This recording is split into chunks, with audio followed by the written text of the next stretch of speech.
you look at the profile of developed countries and they have a higher proportion of services contributing to their economic growth. Developing countries can't aspire to the higher levels of development unless they too build their services sector. So we've got to convince those countries that our assistance in services and opening services hastens their pace to development.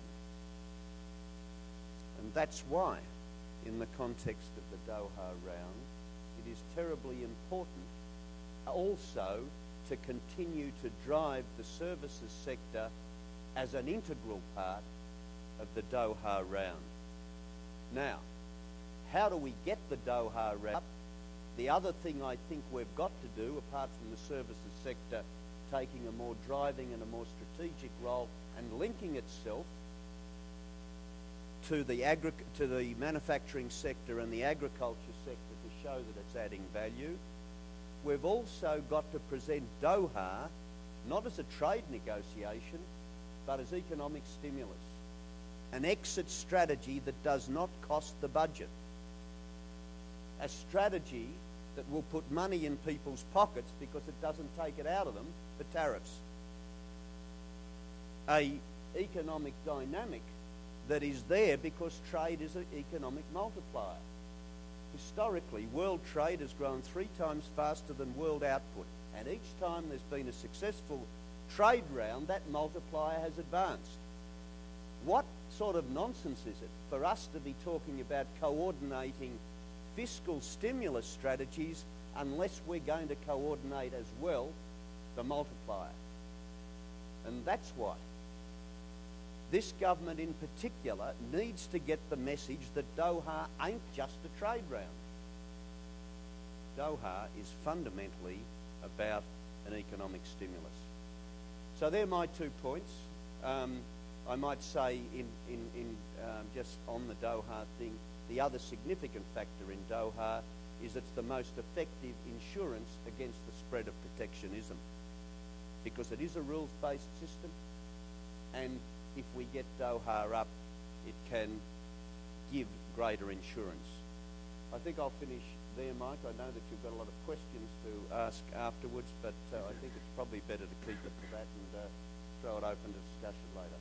All right, Minister Crean, thank you very much for those remarks. We're going to move now to Minister Plata from Colombia, and they have embraced services as a very important piece of the economic development of the country. And so if you would, please speak about that. That's correct, Mike. Thank you very much. Minister Crean was let me just provide some numbers just made. He said that in the case of Australia, and please correct me, Simon, if I got this wrong, 10% of you get services, but only 10% of your exports get services. Colombia, for instance, 6% of GDP is services, but only 10%. See what you were saying? It actually situations more skewed in the case of Colombia. Okay. Situations more skewed in the case of Colombia, where you see a smaller participation of services in the overall economy, but an even smaller participation in services as a total of exports. Now we take that 10% of exports, of services exports of Colombia, and we deduct travel and tourism, we're taking away 75% of those exports. So mostly really is an export of services which are consumed in the country when people come over and enjoy a holiday in Colombia and consume, and it's counted as an export. So in reality, when we look at what we trade in exports, is very, very small. What we actually export in services besides our tourism industry is very, very small. So 2 questions come up. Should we change that? And if the answer is yes, how do we do that? And the answer is yes. So that's the easy portion, and many reasons for that. Ambassador Kirk, world demand, said world demand. Of course, the customers are outside our borders. There's a tremendous job creation potential, and just like Minister Crean said, there's an enabling effect on competitiveness in all other sectors when you have a strong services sector, in logistics, in knowledge, technology.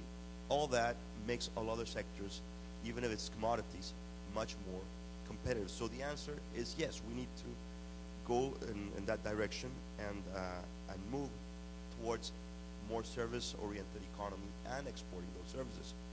Now, the hard question is how? How does a country like Colombia make that move? I mean, how do we move from being a producer of coffee, flowers, bananas, apparel, into a services economy? What things do you need to do as a nation to move in that direction? We say in Colombia, we'd like to look at our country as if it were a company. And we make an analogy to a company. And a company, a successful company, has a sales force which opens markets, but also has a factory which produces the goods or services that the market is demanding. So we need to work on both areas. First, of course, we need to open up markets. So that sales force has to open those markets, basically in two ways. Multilaterally, that's Doha, and I'm glad to hear Ambassador Kirk's remarks about the importance of moving ahead in Doha and liberalizing services. And the other way is bilaterally, through FTAs, either by revamping old FTAs that we've had signed in the past, which did not include a services chapter. I have to say that when we started negotiating FTAs, we were afraid to negotiate services because we didn't see that we could compete in that arena. So first we need to change that and upgrade all those FTAs that we negotiated at some point that did not include a services chapter.